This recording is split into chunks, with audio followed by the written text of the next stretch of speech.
The ground trembled beneath their feet, a low rumble that echoed through the valley like a warning bell. It was the summer of 1944, and the world was engulfed in the chaos of war. Soldiers of the 101st Airborne Division, known as the Screaming Eagles, were entrenched in the dense forests of Normandy, preparing for a mission that would change the course of history. But on this day, they were not just fighting the enemy. They were grappling with something far more mysterious. As the sun dipped below the horizon, casting long shadows across the battlefield, a strange phenomenon began to unfold. The air shimmered and a low mist rolled in, cloaking the trees in an ethereal veil. The soldiers, weary and battle-hardened, paused in their preparations, eyes wide with a mix of fear and awe. They had heard tales of the green flash, a rare optical illusion that occurs just as the sun sets. But this was something different, something darker. In the heart of the forest, Private James "Jimmy" O'Reilly stood transfixed. He was just 19, a boy thrust into the horrors of war, and now he felt the weight of the world pressing down on him.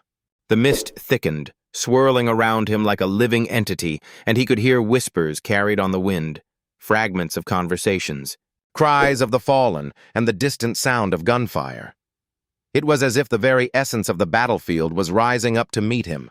"Jimmy, come on!" shouted Sergeant Thompson, snapping him back to reality.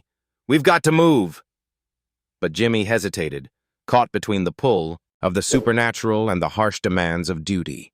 He could feel the presence of something ancient and powerful, a force that transcended, the conflict raging around him. It was a moment that would haunt him for the rest of his life, a glimpse into the abyss that lay just beyond the veil of human understanding. As the soldiers pressed on, the mist began to dissipate, revealing a scene that would forever be etched in their memories. The battlefield was littered with the remnants of war, broken weapons, torn uniforms, and the lifeless bodies of comrades. But amidst the devastation, something remarkable emerged. The ground, once stained with blood, began to bloom with wildflowers, vibrant and defiant against the backdrop of destruction. It was a sight so incongruous that it felt like a cruel joke played by fate. The men stood in silence, grappling with the juxtaposition of beauty and horror. It was a reminder that life, even in its most fragile form, could still thrive in the face of death. But the moment was fleeting, and the reality of their situation crashed back down upon them like a wave. They were soldiers bound by duty and honor, and the enemy was still out there, waiting. As night fell, the air grew heavy with tension. The soldiers took their positions, hearts pounding in their chests, knowing that the dawn would bring a new wave of violence. But as they prepared for battle, Jimmy couldn't shake the feeling that the mist had been a warning, a sign of the cost of war that lay ahead. The next morning, the sun rose with a cruel brightness, illuminating the battlefield in stark detail. The men of the 101st were met with a ferocity they had not anticipated. The enemy was relentless, and the sounds of gunfire and explosions filled the air, drowning out the whispers of the night before. In the chaos, Jimmy fought with a desperation he had never known. He moved through the smoke and debris, each step a reminder of the fragility of life.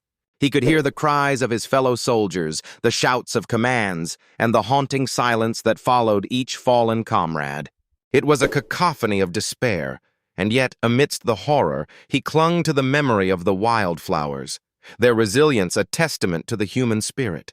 As the battle raged on, Jimmy found himself face to face with an enemy soldier. Time seemed to slow as they locked eyes, both men caught in the web of fate. In that moment, Jimmy saw not just an enemy, but a reflection of himself. A young man, perhaps just as scared, just as lost. The weight of the gun in his hands felt unbearable, and he hesitated, a flicker of humanity breaking through the haze of war. But the moment passed, and instinct took over. The gunfire erupted, and in the blink of an eye, the enemy soldier fell.